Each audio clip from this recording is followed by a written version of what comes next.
Alors, de retour pour Christophe. Christophe, ce soir, m'a envoyé un article du journal local de la Corse, Corse Matin, où tout un article lui est consacré. Vous aurez le lien de cet article en description, mais comme il faut payer l'abonnement, vous verrez que le début de l'article. Et puis, vous aurez aussi l'adresse de la cagnotte, l'adresse de la cagnotte où vous pouvez faire un don, ainsi que son adresse personnelle si vous désirez lui envoyer un chèque personnellement avec un petit mot pour l'encourager, pour l'aider moralement, parce que c'est avant tout aussi une épreuve morale de voir son cheptel que vous avez soigné avec cœur, avec soin, avec amour. Eh bien, c'est délicat de supporter, si vous voulez, son abattage. Ça, vous imaginez bien. Hein. Donc, grosse épreuve pour lui. Espérons qu'il s'en remettra. Et donc, vous allez voir l'article en question. Vous le voyez sur l'écran. Donc, je vais vous le lire en partie. Je vais essayer de me mettre dessus. Alors, voilà. Faisons pas de bêtises. Voilà, l'article. Alors, qu'est-ce qu'il en est? Alors, l'article est rédigé par Ange-François Istria. Hein. C'est un journaliste, donc, de Corse Matin. Alors, voilà ce qu'il écrit. C'est le pire drame que peut connaître un éleveur d'animaux. Voir toutes ces bêtes partir à l'abattage. Christophe Mondolini, qui élève un cheptel de 750 poules sur la commune d'Olmeto, est actuellement confronté à cette épreuve. Une situation tragique pour l'aviculteur de 43 ans, installé comme agriculteur professionnel depuis 2016. Toutes ces poules doivent être abattues en raison de la détection dans les fientes de la bactérie Salmonella Kentucky, on a son nom, c'est une particularité parce que vous verrez, cette bactérie, elle est interdite uniquement en Belgique, en France et en Suisse, mais pas dans les autres pays d'Europe. Lors de l'autocontrôle annuel effectué par le vétérinaire en mai dernier, cette bactérie est considérée comme dangereuse en France, Belgique, Suisse, depuis seulement 2018, mais jugée inoffensive pour l'humain dans les autres pays de l'Union européenne, d'où on importe des œufs, bien entendu.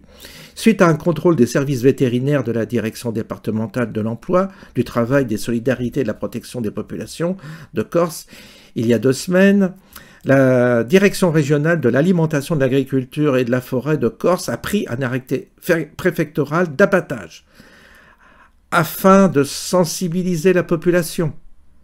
Une cagnotte en ligne a été lancée par le syndicat agricole Via Campagnola, vous avez le lien en description, pour soutenir cet éleveur en détresse. C'est un drame pour cet homme et sa famille. Christophe a du mérite. Il travaille avec ses propres moyens et il élève 3 petites filles. On le prive de revenus du jour au lendemain. C'est le ciel qui lui tombe sur la tête, décrit un des représentants du syndicat.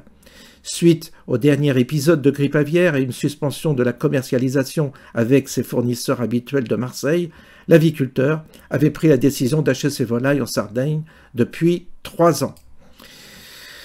Donc, cette bactérie, elle est présente, alors en parlant de Christophe, il est présent sur plusieurs marchés locaux et ses œufs sont aussi vendus dans des épiceries et des restaurants. Les clients habituels de Christophe sont outrés par cette situation. J'espère qu'ils l'aideront. C'est moi qui le dis ça. Ils estiment qu'il s'agit d'un scandale, surtout lorsque la bactérie est tolérée ailleurs en Europe. Je pense que la véritable raison derrière cette décision de procéder à l'abattage est le fait que j'ai acheté ces volailles en Italie. Possible.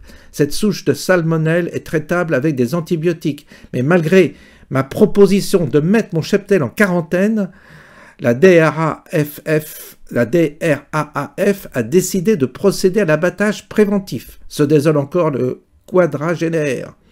Ce vendredi matin, à 8 h, les poules de Christophe élevées en plein air, lieu-dit à Curatoja, à la ferme de Marinka, vont être euthanasiées, dans la mesure où ce sont des amis qui lui viendront apporter leur aide pour l'abattage. La DRAAF a décidé de ne pas lui faire supporter le coût financier de l'euthanasie, mais l'équarrissage et la désinfection des bâtiments restent à ses frais.